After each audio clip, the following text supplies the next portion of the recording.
Hey, good morning. I hope you guys are doing well. Thank you for joining us on another segment of To Better Know Your Minister. And today's question comes from Marilyn Simpson from West Frankfort, and she asks, can you tell us of one difficult circumstance in your life where you definitely saw the hand of God intervene or answer your prayer? Well, Marilyn, I don't believe I can. See, I think this is a difficult question for a lot of different reasons. One being that I'm just a skeptical person. So to say that God is completely doing this or doing that in order to mold or guide or change the direction of my life, I'm just not comfortable saying something like that. But I absolutely believe He works, and I give Him glory regardless of the situation. I also think that to say something is a difficult circumstance is often just perspective. For instance, currently I live in Africa, and we often lose water and electricity on a regular basis. I've had malaria 3 times since I've been here. Sickness is all around. People get typhoid fever, tuberculosis. People still get polio here. And so I think pretty much the whole United States would agree that this is a difficult circumstance, but for Cameroonians, this is just normal life.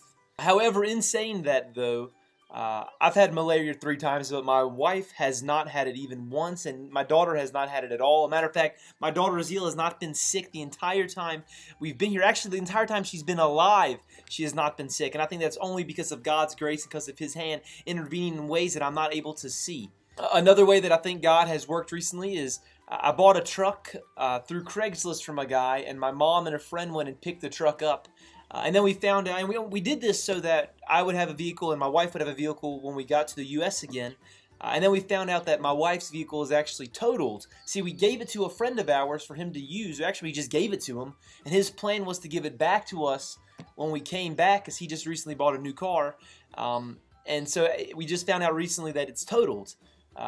While he was driving it, somebody hit him, and the car is I guess, beyond repair, and so it's totaled, and we can't use it. And if we wouldn't have bought this truck, if God wouldn't have worked through this planning ahead of time, then we would come to the U.S., not have a vehicle to drive or any way to travel and come to Illinois in a quick manner so we could hurry up and find a place to live. Dale and I tried for 7 years to get pregnant, and we didn't think it was going to take place. Then we found out that she's pregnant just 2 weeks after we bought our airplane tickets to come to Cameroon for the first time.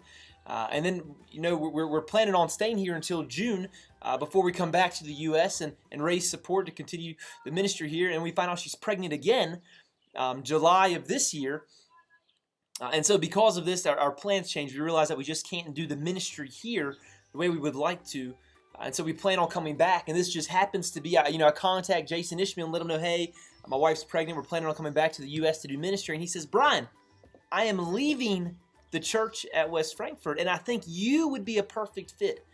And so maybe God's working behind the scenes that my wife happens to get pregnant, so we make the decision to come. At the same time that you guys are looking for another minister, maybe it's coincidence, maybe it's not, but regardless of what is happening, I want to give God the glory.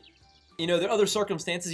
We regularly pray for people here and also in the U.S. And when we have people come and get baptized, we feel like God is answering our prayers. We do Bible studies with them for 7 months, and then eventually they make that decision.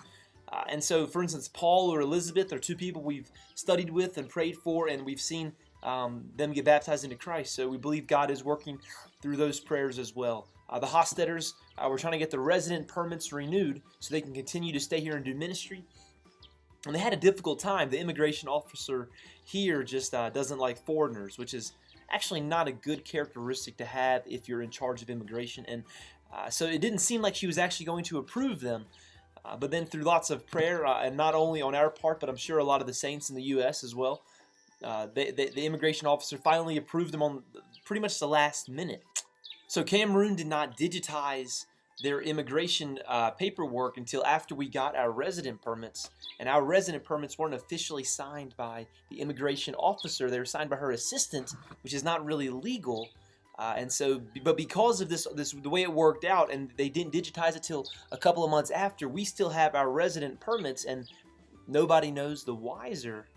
Even though in a lot of ways we're technically illegal immigrants in Cameroon. So I believe God was somehow intervening and working through that situation, so we're able to stay here and continue the ministry because the immigration officer here is just so difficult to deal with. So, do I believe God is answering prayers and working through our difficult circumstances? Absolutely. I've simply overcome too much in my life for Him not to be intervening on a regular basis. And so I really appreciate you guys joining us today on today's segment of To Better Know Your Minister. And I will see you guys later.